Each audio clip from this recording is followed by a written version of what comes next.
Welcome to rSlash, Am I the Bad Guy? Where OP gets abandoned by his own parents. Am I the bad guy for pretending not to recognize my parents when they tried to reconnect with me? I was mostly raised by my uncle and aunt. My older sister developed a serious illness when I was 6, and my parents decided that they couldn't care for both of us, I guess. So they kinda just unceremoniously dumped me at my grandparents, and my uncle took me in. Like, they didn't even explain to me what was going on, just, "You're gonna visit your gran for a while," and never picked me back up. My grandparents and uncle explained it to me later, and they were pretty livid at my parents. I've seen my parents maybe 5 times since then, and not at all for the last 9 years. I decided to stop having contact with them when I was 12, and since I was the only one reaching out, all communication broke down. It turned out okay. I love my aunt and uncle, and it turns out that they can't have kids. So they've always said that I'm their miracle kid. I was just misrouted by the stork at first. I was formally adopted by them when I turned 18. I wish it had been earlier, but there were some red tape things that would have made that really expensive and difficult. I'm 21 now. My sister passed away between Thanksgiving and Christmas, and I made a trip back from school for the funeral. But I stayed in the back, and I left before my biological parents could talk to me. They called my uncle to try to talk to me, but I said I didn't want to, so he told them that I wasn't available at that moment. They finally caught up to me over Christmas when I went to midnight mass with my grandma, and they approached me and tried to give me a hug. I did recognize them, but I pretended not to and just backed off and said, "Sorry, do I know you?" They said, "We're your parents." And I said, "My parents are at home." Then I went to go sit down with my grandma. They sat behind us, and I could just feel them stare. And on the way out, they were like, "You really don't recognize us?" And I said, "Oh, are you my dad's brother? I think I remember you from when I was little." My grandma thinks they deserved it trying to come back to me like nothing happened, but they wrote me a long letter about how hurt they are, and how I should understand that they were trying to do the right thing, and how they'll always be my parents and I can't change that. Other family members think that I was too harsh because they're grieving. But I don't think they should get a pass just because they remembered me now that my sister is gone. Okay. I feel like I gotta ask this question. Who cares if their feelings are hurt? They clearly didn't care about your feelings over the past, 12 years? They could have called you. They could have visited you. They could have spent time with you. They could have, not abandoned you randomly for no reason whatsoever. They said they couldn't care for both of you? Huh? What? Not only is that just wrong, but on top of abandoning their responsibilities as parents, they also denied OP his relationship with his sister. They denied OP's sister her relationship with OP. OP, I'm giving you 0 out of 5 bad guys. I'm giving your parents the rare 5 out of 5 bad guys. How callous and entitled you have to be to abandon your own child for 12 years and then be like, "Oh, did you miss us?" No, I don't feel anything about you at all. Am I the bad guy for kicking out one of my bridesmaids for showing up in the wrong dress?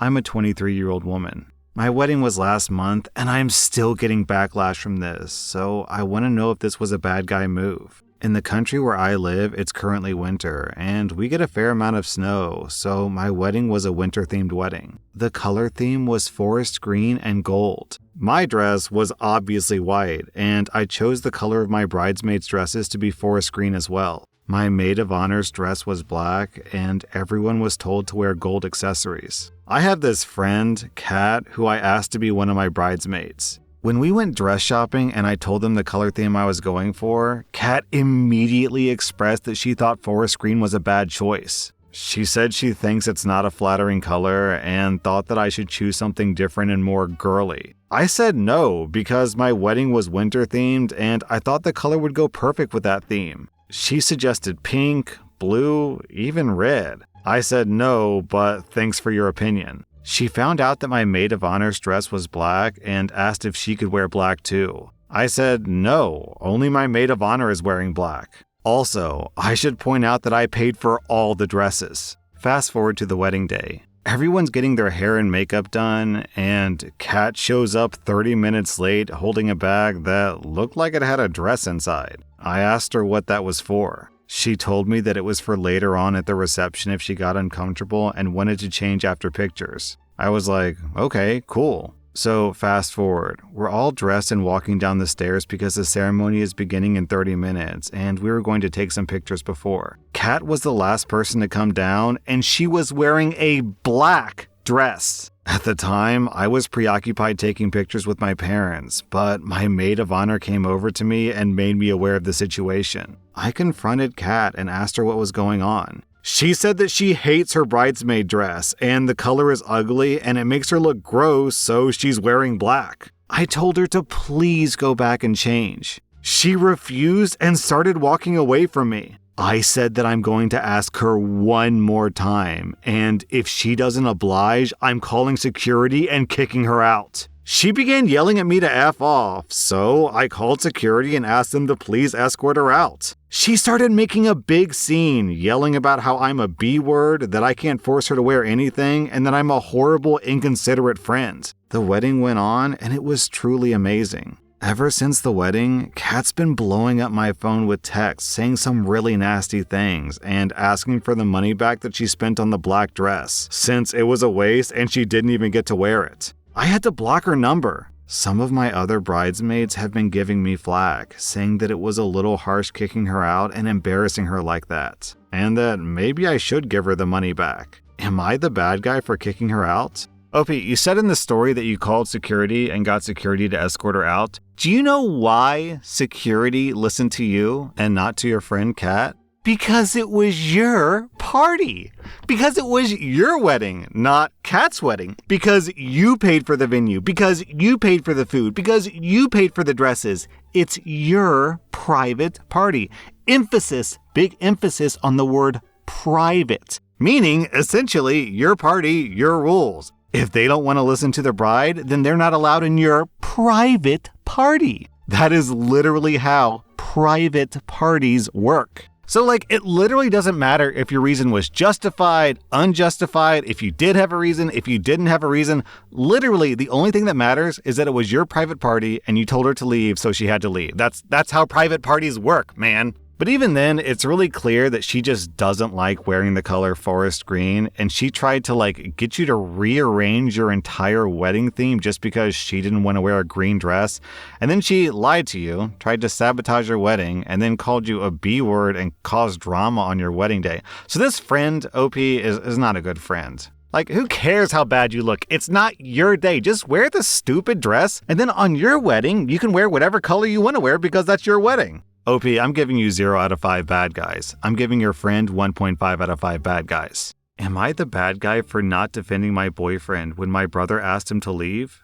I'm a 28-year-old woman, and my boyfriend, Ryan, who's 27, likes to help others. He's the type of guy who would give a coworker money for their rent or buy groceries for our neighbor. However, he can take it too far at times. He often tries to help people without asking if they need or want his help. Every year, my brother Paul, who's 35, and his wife Lily host a holiday dinner. This year, Ryan attended for the first time. Before we left for their house, I told Ryan that Lily was legally blind and had been her entire life. She knew what she could and couldn't do. I told Ryan to only help Lily if she asked for help. We arrived early so I could help Paul and Lily cook. While we were cooking, Ryan kept telling Lily things like, "Lily, if you're looking for the salt, it's to your right." Or, "Lily, don't put that there, it's too close to the edge." Lily and Paul both told him that while his commentary was somewhat helpful, it was completely unnecessary. Still, Ryan didn't stop.